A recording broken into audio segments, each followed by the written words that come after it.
How to forward text message on iPhone. To get started, first of all go ahead and open up the Messages application on your phone. You are now in the Messages page where you can view all your messages.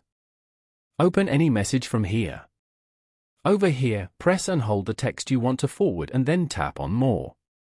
Then, select all the other texts you want to forward as well. And then, go to the bottom right corner and tap on the forward icon. You can now forward these messages to your friends. Type in the name of the person you want to forward the message to and then tap on the arrow below. This way, you can forward any message to anyone you want. As you can see, you have successfully forwarded the message to this person. Following these steps, you can easily forward text message on iPhone. Thank you for watching. Please leave a like if this tutorial helped you, or leave a comment below if you have any questions related to the video.